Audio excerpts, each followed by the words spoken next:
Welcome back to another episode of Rock Boys Football, taking a look at the next week's slate in a really intriguing ACC matchup as Duke heads on the road to play Florida State.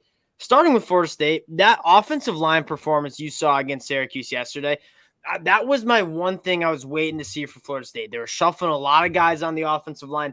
That unit has seemed to come together, and I think that truly puts Florida State into that upper echelon legit national championship contender, as if they really already weren't.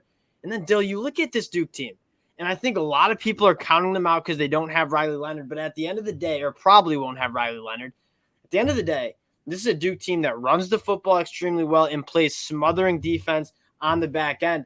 This is going to be a really intriguing matchup. Excited to get into this one now. Before we do, just want to say thank you to you guys. There's been just so much support for all of these game breakdowns. We can't thank you guys enough. So if you do enjoy the content, you want to support the boys, consider subscribing to the channel. And more importantly, let us know in the comment section who you guys are rocking with, players to watch, keys to the games, picks and predictions. Dill, going to give you the T-box here. Duke, night game at Florida State. How are we feeling here? Florida State, I feel like people have been trying to tear this team down all year. Agreed. Like, oh, this isn't a national title team. Who cares that they beat Clemson and LSU and have one of the better resumes in the country? Those teams beat themselves. But it's like total nonsense in my mind. If you win all your games and you beat really good teams, you're a really good team. It's not every second. It's not something else's fault other than Florida State being really good. And Florida State, in my opinion, is really good and right up there with anyone.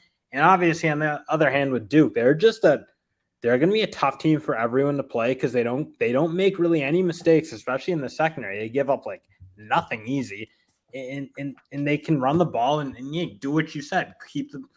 Just play the game on their own terms. They've done a really good job.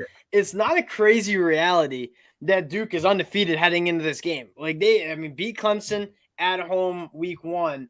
And then we're very close to being a Notre Dame team that we just saw really handle USC, take Ohio State down to the buzzer. Like, this is a really good Duke team that I don't think people necessarily want to give enough credit to because they're not in the top recruiting rankings and they don't have necessarily the top 10 NFL draft pick that some of these other top programs have. But at the college football level, you can run the ball, you play good defense, you don't turn the ball over, you play disciplined. You can win a lot of football games. That's exactly what this Duke team has done. Dale, I want to start with this Florida State team on the offensive side of the ball and why I think they're so special. One, extremely happy. The Florida State fans that have been listening know that I've asked a little bit more of the offensive line.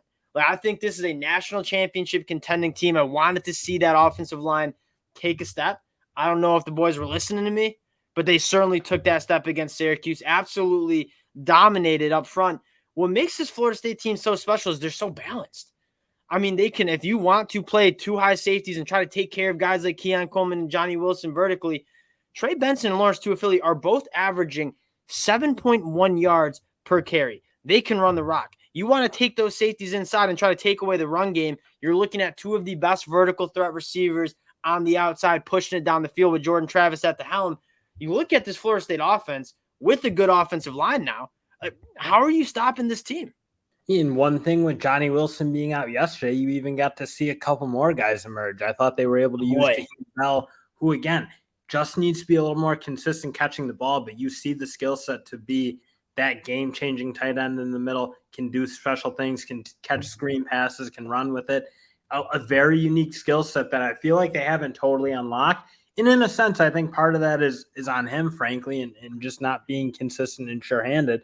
But as you start to see him get more comfortable in the system, I think they got to use him. I think he can be a good weapon in the middle because, again, you look at on the outside with what you need to do to deal with Keon Coleman and Johnny Wilson. I think it does free up a guy like Jaheim Bell who can be a real handful. Especially work in the middle. Like when you have two boundary guys like that and those safeties got to be outside to take care of it, like you're having Jaheim Bell eat up that middle of the field and really good after the catch too.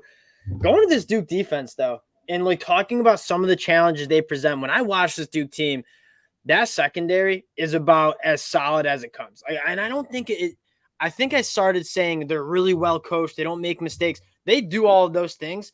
I think that takes away the credit of like how good these players are. Like, it's not just like a bunch of schmoes like playing solid, disciplined football. They can play football on the back end. Miles Jones, Jalen Stinson, Al Blades in the transfer portal, Brandon Johnson, a ton of guys that you're going to see go in the NFL draft at some point in their career.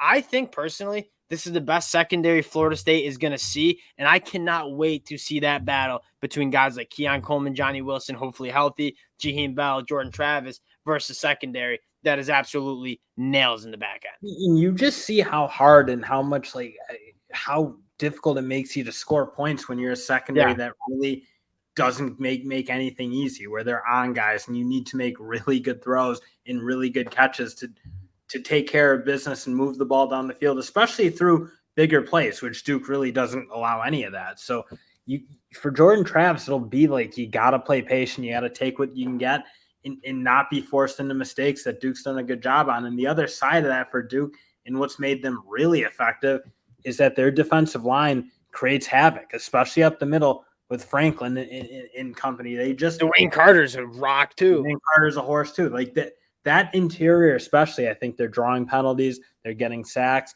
And when you can knock teams off schedule and then you got the back end playing the way they're playing, that feels like it's been the recipe to me for Duke. They are not allowing teams to establish the run beyond schedule, and they're not giving up big plays. It's just they're really hard to deal with. The only thing that you've really seen be remotely effective is like Clemson and Notre Dame a little bit were able to get a few balls into the middle of the field and complete some passes and then run the ball a little bit, especially on the perimeter. But it's just nothing's coming easy, and you make one mistake and you're kind of dead on this Duke team. Yeah, 10.4 points per game. Like, they are not letting teams drive the ball, and again, not giving up the big play. That's what I'm so interested in. I'm not saying Florida State's over-relying on the big play, but that offense does run through hitting those explosive plays, and I'm really excited to see Jordan Travis have to kind of battle. Like, yeah, I'm going to have to take what's there, like a 6-yard run or 6-yard pass. That's going to have to get the job done on first down if this Duke team is not really allowing you to hit that deep shot. Now, switching over to the offensive side of the ball, Riley Leonard not playing, I said it hurts, right? Riley Leonard's one of the best, if not the best quarterback in the ACC. He's played phenomenal football. This team still has an identity, and that identity goes on the road, and that's running the football. They run the football over 55% of the times. They got two really good running backs in Moore and Jordan Waters. You saw them run it for 200 yards against an NC State defense that I really like. Even though Riley Leonard is not playing, this Duke team still does present some challenges on the offensive side of the ball, although it might be one-dimensional because it's pretty obvious that they don't really trust Henry Billy and the quarterback too, only 4 of 12 for 100-something yards. Like, they want to run the football here. Yeah, and to an extent, like, Duke hasn't been explosive in the air, or at least not as much as I would have thought they were, frankly. Yeah. Like, a lot of things are coming underneath, but I will say you do need your quarterback to make good decisions, and Riley Leonard's done a good job with that, taking care of the ball, completing a couple of big passes a game. But I think you are right in the sense that they're really not relying on Riley Leonard in the way I think you thought they were going to be coming into this year, where it was last year, it was such the Riley Leonard show. They didn't run the ball quite as effectively. And now you do see that offensive line feels like it's physically closer to what it needs to be. The running back position's been really good. And they're really, it obviously hurts to not have Riley Leonard, but it's not like, I mean, say Jaden Daniels goes down for LSU, like that wipes out the whole team. There's a lot more that this Duke team can do pretty effectively.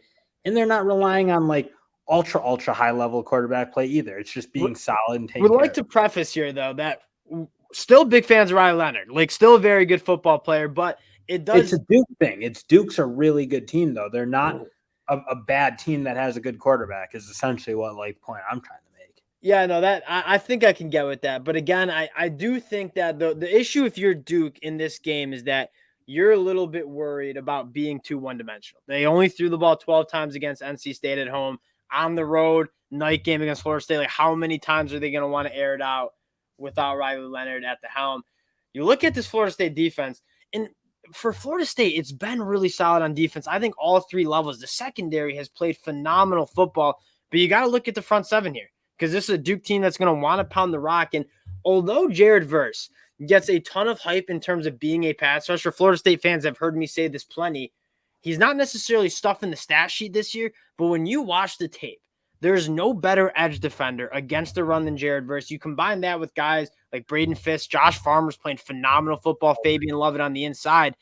This is not an easy defense to run the football at. And Duke's been giving up some pressure in the middle. You watch that Notre Dame game. That's where Notre Dame was able to kind of get their negative plays and do some things effectively.